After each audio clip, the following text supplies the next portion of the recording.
the latest military news update. This is AFP Community News, hosted by Rob Susan every 12 noon, Mondays to Fridays.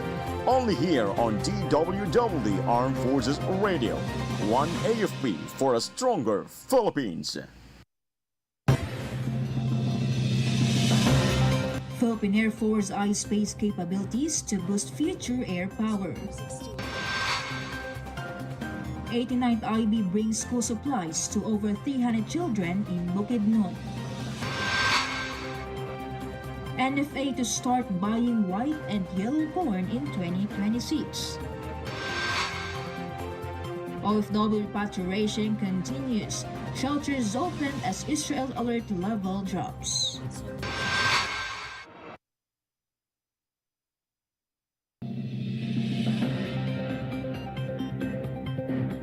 Hello to everyone, especially to our troops at Camp Emilio Aguinaldo in Quezon City.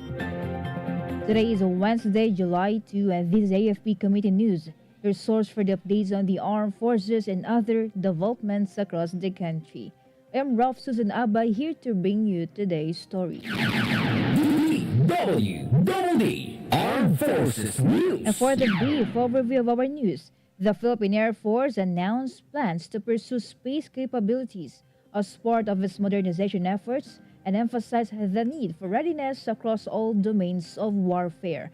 Philippine Air Force Chief Lieutenant General Arthur Cordura said the force is enhancing its surveillance, precision strike, air defense, and advanced systems while earnestly working for the adoption of space capabilities. The initiative aligns with the 2022 agreement between the Department of National Defense and the Philippine Space Agency, which focuses on using space technologies to improve national security.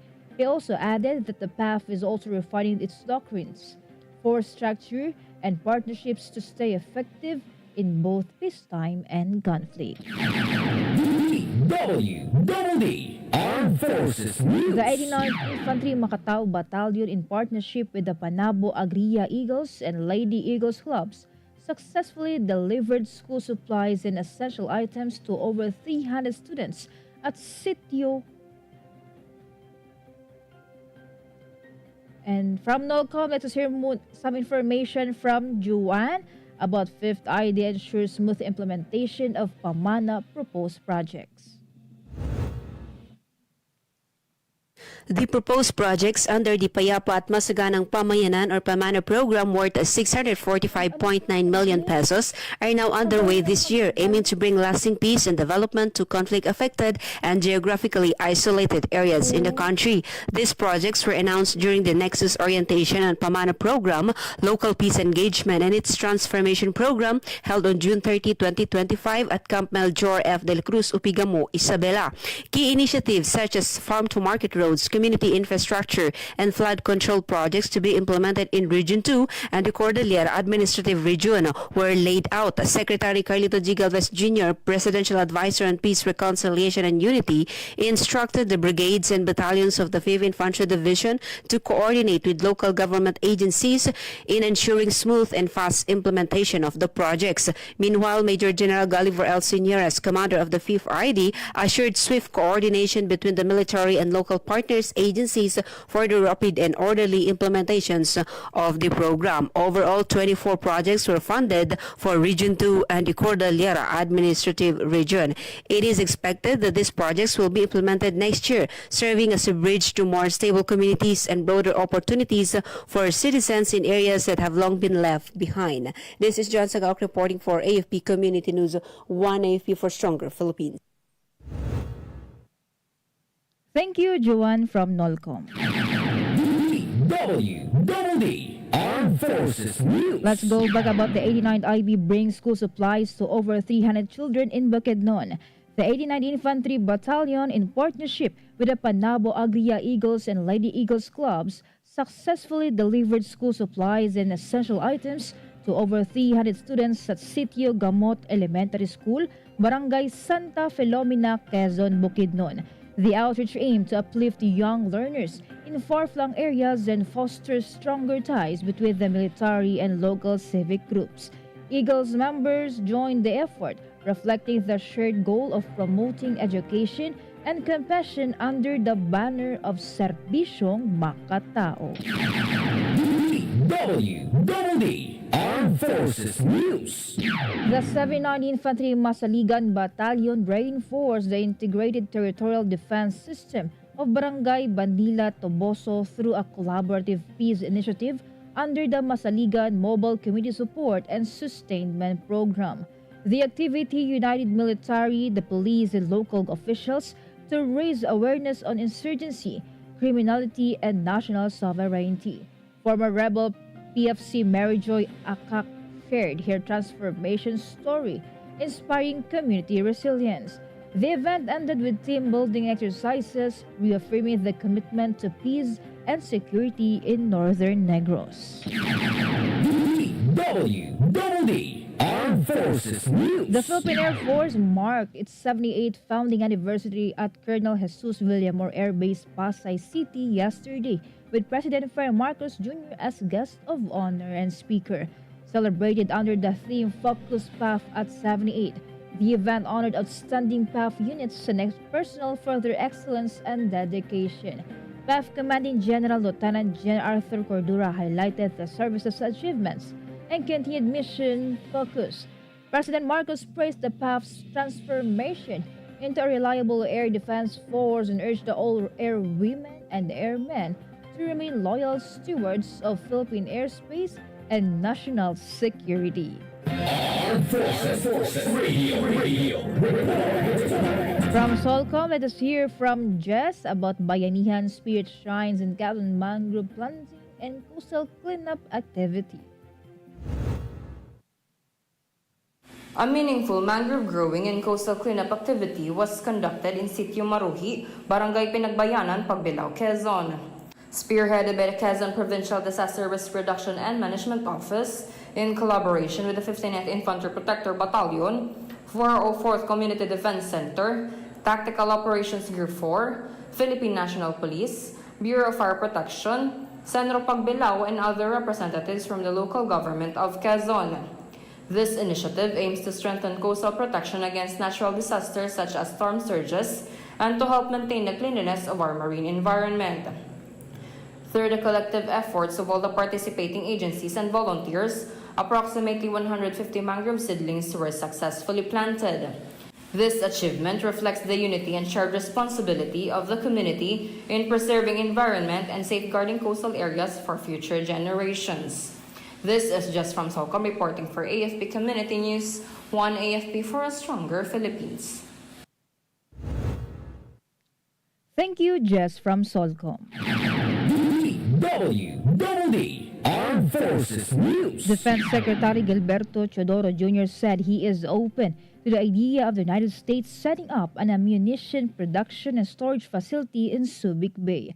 While no formal proposal has been submitted, he said the project could boost Philippine resilience, create jobs, and promote technology transfer. He noted the initiative aligns with a strong treaty partnership between the United States and the Philippines. U.S. lawmakers are reportedly exploring the plan to address the lack of forward-stage ammunition manufacturing in the Indo-Pacific region.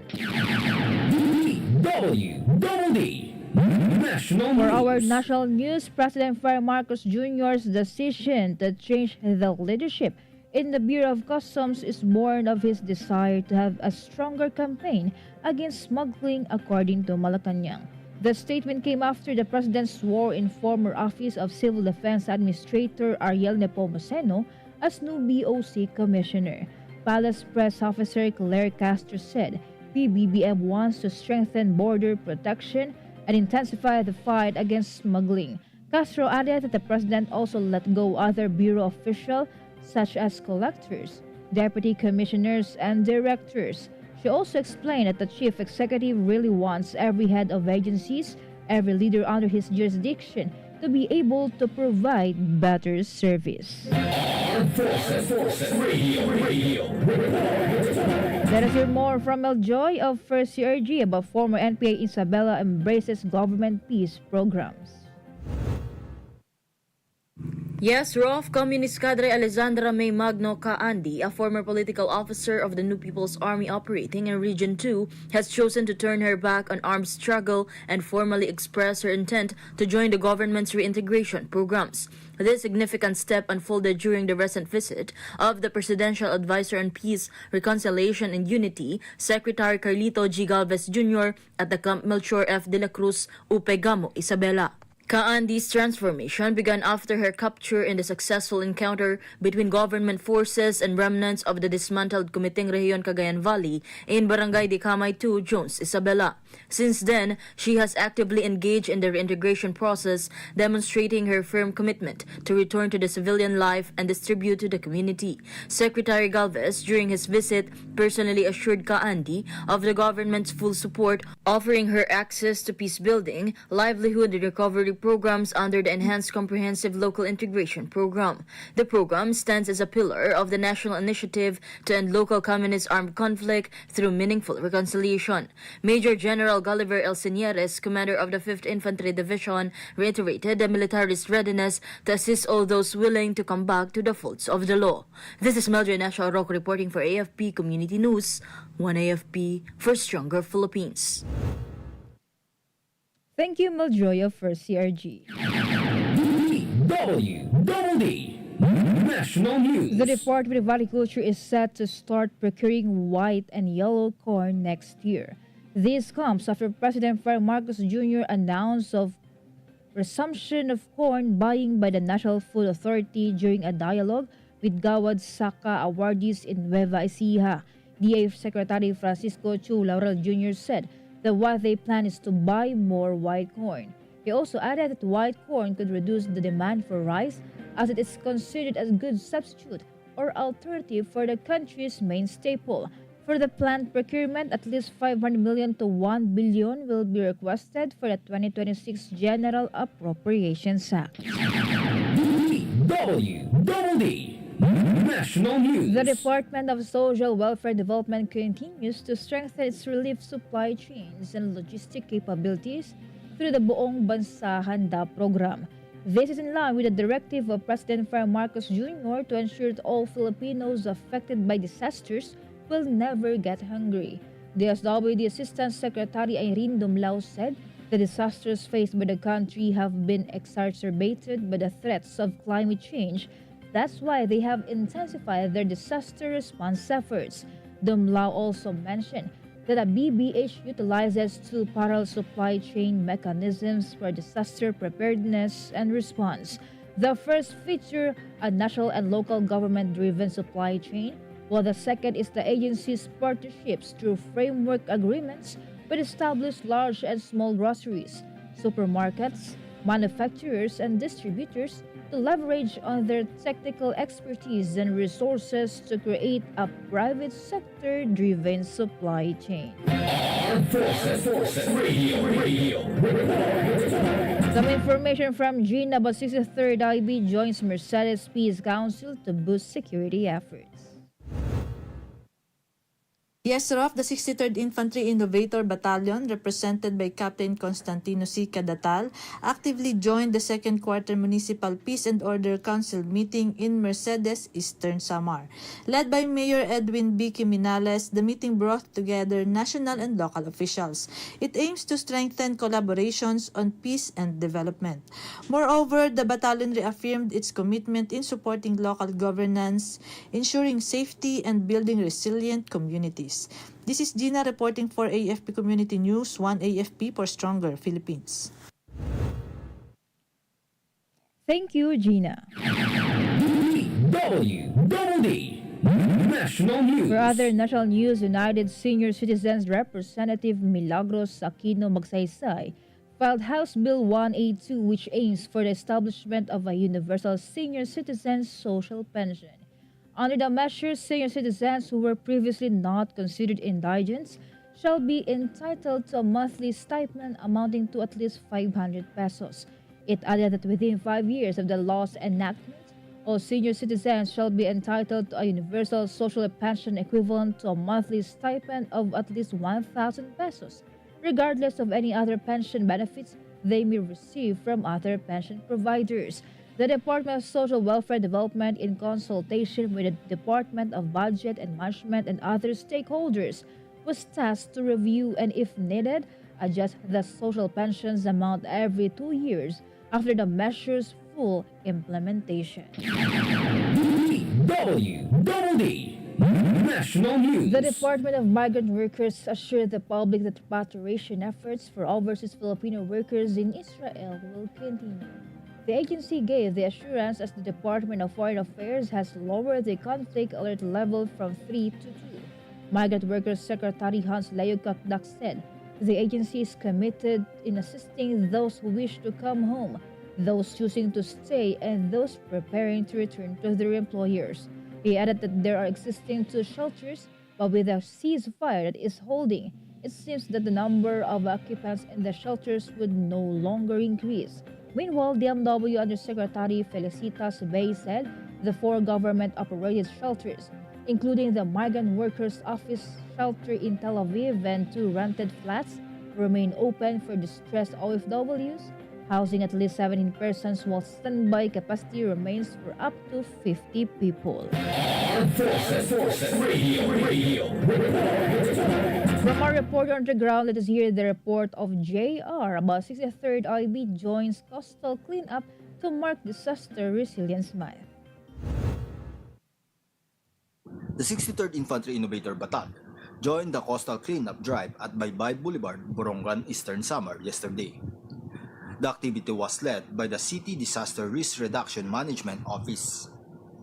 The event was part of the National Disaster Resilience Month, carried the theme Kumilos, and emphasized citizen action and preparedness.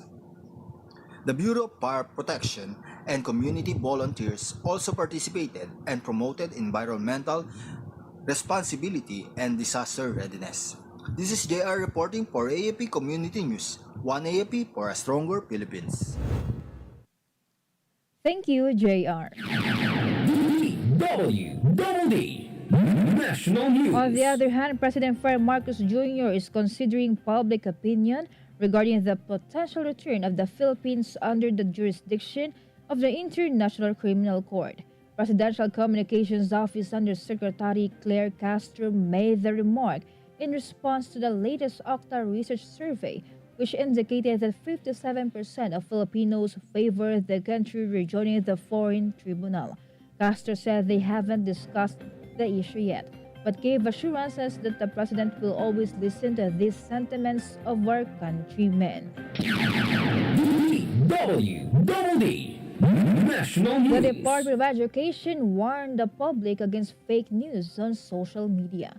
DepEd said that no elementary and senior high school classes are set on Saturday. They encouraged the parents and students to check the announcements and information on basic education on the official DepEd Philippines social media accounts. Parents and students were earlier warned of fake social media posts about cash aid, class suspensions, scholarships, and the no backpack policy. Armed Forces Radio. More updates from Beth Tañete. AFP local forces launch cleanup drive to assert West Philippine Sea rights. The Visayas Command to the 3rd Civil Relation Group joined forces with the Navy, Army, Air Force, Coast Guard, Bureau of Fire Protection, Military Service, and Barangay Ermita officials and cleanup drives held in Sitio Batu, Cebu City. It was daw atin ito ipaglaban ang karapatan sa West Philippine Sea. The campaign highlighted support for the Philippines' 2016 arbitral ruling victory over China. It also promoted environmental awareness as part of the national maritime rights advocacy. This is Beth Aneta reporting for the EFA Community News, one EFA for the stronger Philippines. Thank you, Beth Tañete. DWDD National News. For our weather update, up to 3 tropical cyclones are expected this month as the country transitions into the peak of the rainy season. According to Pag-asa, a low-pressure area within 350 kilometers of Kasiguran, Aurora is enhancing the southwest monsoon, bringing rains to parts of Luzon as of yesterday. Fair weather is expected in parts of Visayas and Mindanao during the day. Meanwhile, isolated thunderstorms are likely in the afternoon and evening in the same area. DWDD National News. President Ferry Marcos Jr. is reviewing the report submitted by the local Water Utilities Administration regarding the complaints filed by consumers against the Prime Water Infrastructure Corporation. This is to determine what charges should be filed against the water concessionaire. Presidential Communications Office Under Secretary Claire Castro said LWUA already submitted the results of its investigation to Office of the President based on 2 boxes of complaints against Prime Water. Castro said that they will take legal action in accordance with the law and where no one will be railroaded. Armed Forces Radio. On the other line, let us hear more from Leonor about 51st IB receives radios from Lano del Sur official to boost Army communication. SROF, Honorable Tahat Angie Macapudi, board member of Lanao del Sur, 2nd District, donated 60 Baofeng radio units to the 51st Infantry Battalion in a ceremony at the unit's headquarters. The initiative aims to improve the battalion's communication system, enhancing its capacity for peacekeeping and disaster response. Macapudi reaffirmed his support to the armed forces and praised the troops' dedication to community protection. Battalion Commander Lieutenant Colonel Joe Anthony Lee C. Lalas thanked the official and highlighted the importance of a strong civilian-military collaboration in mission success. This is Leonor Tanap reporting for AFP Community News, 1FP for Stronger Philippines. Thank you, Lenore. Armed Forces Radio. More updates from Ferdy about Navy reservists deliver free medical aid to Lapu-Lapu City residents despite bad weather. Good day everyone. The Naval Reserve Center Eastern Visayas along with Armed Forces of the Philippines Reserve Command and civilian volunteers conducted a successful Medical Civic Action Program or MedCap in Barangay Kawahagan, Lapu-Lapu City despite unfavorable weather conditions. Cheerful children and grateful residents warmly welcomed the team who provided free medical services and sweet treats. The mission was made possible through the leadership of Commander Alan Crisologa, Philippine Navy Reserve, Ensign Ricky Villacastin, Philippine Navy Reserve, and support from local partners. The effort highlighted the Navy's continued dedication to community health and service. This is Ferdy Blues reporting for AFP Community News, 1AFP for a Stronger Philippines.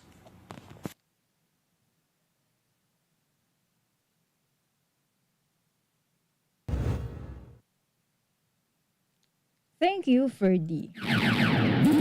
DWDD National News. President Ferry Marcos Jr. welcomed the veteran diplomat Maria Teresa Lazaro as she took her oath of office as the new head of the Department of Foreign Affairs. The president administered the oath of office of Lazaro in a ceremony in Malacanang, formalizing her appointment that had been announced earlier this year. Marcos described Lazaro as a career diplomat who has spent decades serving the country. He also emphasized that the new DFA chief will bring the experience and steady hand the country needs to advance their interests, protect our territorial integrity, and care for our people around the world. DWDD Armed Forces News. That concludes today's broadcast, and thank you for tuning in, especially to our audience on our AFP Radio DWDD Facebook page. Be sure to join and catch us again tomorrow for more stories and updates, same time and same station.